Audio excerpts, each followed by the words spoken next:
Yeah, this game, I think ultimately it is right now as I continue to go through it in my mind, I think it really hinges upon both offensive lines blocking two really talented defensive lines. The Rams have one of the best young defensive lines in the NFL with Verse, Fisk, I mean Turner, Young. It was a young group, and those guys play. They get after it. They play relentless. They're tough. They're going to be a really, really good group to challenge our offensive line, and the same for their offensive line versus our defensive line. We have a really good group up front, one of the strengths of our team, and we have to, it's going to be a challenge to see how that shapes up. But both offensive lines are going to have to play well, and whoever wins that battle, I think, will ultimately decide the game. You mentioned you've gone up against Coach McVay quite a bit, obviously. When you were in San Francisco, he was here for a joint practice. Now Nick is your OC. What do you do with all that information you don't normally would have against an NFC opponent? Nothing. It's all fresh. It's all new. That's the cool part about game planning and prepping. Like for me, you have past history, but for me, I don't harp on that too much, and I don't get too bogged down on that. It's really the focus on what our guys do well, allowing them to go play fast. You can get bogged down on all the extra stuff, the window dressing, but you just got to let guys go play fast, especially first game. There are a ton of wrinkles.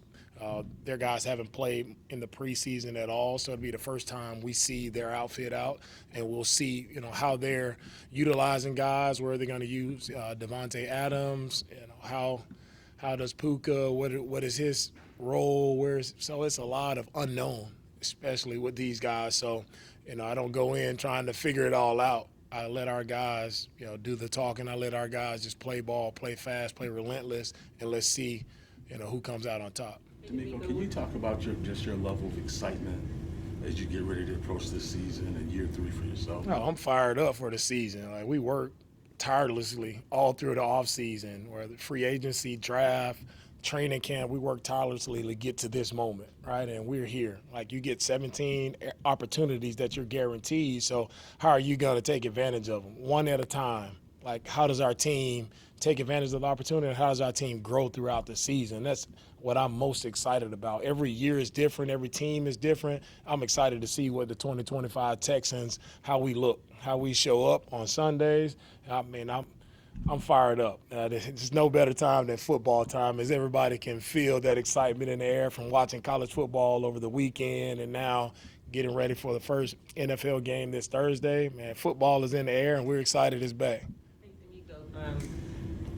Every year is new, but you also have some guys who've never done this before. What's your message for your rookies and the young guys who made a significant time on Sunday? Yeah, Kim, the message is it's really simple. Like, you played football before. Don't overthink it. Like, you play football since, I always say, guy, you played football since you were like 6 years old. So just because it's now your first time in the NFL, I tell our guys, somebody has to be Rookie of the Year. Somebody has to go out and play well as a rookie. Someone will. Why is it not you? So get rid of all the rookie jitters, all the emotions. Like, go play ball. Go do what you've been trained to do your entire life, and that's have fun playing football. You do that, block out all distractions, do what you've been taught to do, you'll go out and play well. What do you remember about when you first were a coordinator, when you went from position coach to a coordinator, and how can you help Nick Caley calling his first? Caley is ready to go. Caley has been through a ton of situations all through training camp, all through OTAs. We've been through a lot of different situations. All right, he's called a ton of plays throughout the offseason, throughout training camp, in the preseason games. He has reps on task, so he's ready to go. Has CJ being able to call Texans at the line of scrimmage maybe changed things for the offense, or maybe made the particularly CJ too? We'll have some different variations to our offense, whether that's the mechanics at the line of scrimmage, checking plays, changing protections, whatever that looks like, whatever it entails, like, we'll be ready to go. CJ's done a great job with the protection scheme of getting guys in the right place, adjusting when he needs to adjust. Just a matter of him being able to see it the right way, see it the same as the offensive line is seeing, and as long as we have 11 guys on the same page, like, ball snap, let's go play. Obviously, you wanted to make changes on the offensive side of the ball in the offseason. You did so. What did you see in the preseason now that it's behind us that says you like what you see and it's progressing to give you confidence? What I've liked about our offense is I really like just how detailed our guys are. Our guys they're on it. When it comes from a schematic standpoint, there are not a ton of missed assignments. Guys are playing fast. Guys are playing together. And that's the main thing that I want to see, guys playing together. No hesitation, playing fast. Our brand of football is play fast, play relentless, it's swarm. And that's what I want to see from the offensive side of the ball. We've seen that from the defensive side, special teams. Now the offense just play that way, and think KHOU gives us the best. He's given us the best chance to play that way. From the Rams. Getting into excuse me, in Greenbrier, I will say that the one thing that he loves about you being his head coach is that you're constantly challenging not only him but the rest of the team. What is the challenge headed into 2025 for the team? The challenge for us is to be as best as you can possibly be. It's each individual. Like, how are you showing up on game day? Are you locked in on your assignments? Are you dominating your one-on-one? Are you dominating that daily process outside of the building when we're not doing ball? Are you taking care of all the little things the right way? And we'll see how that collectively comes together on game day. But I just challenge everybody to continue to grow, continue to get better, and continue to push yourself, strain mentally and physically to be your best. I feel like this is such a privilege, it's such a blessing to get the opportunity to play in the NFL. It's a dream for so many guys. So when you are here, you're in the building, you're on a team, how are you taking advantage of that dream? I think about all the guys who I played with in middle school, high school, who didn't get the opportunity to be where we are. So how would those guys how would they respond if they were in your shoes? They would die for this opportunity to play in the NFL, right? So we're here. How do we take advantage of it? How do we maximize it?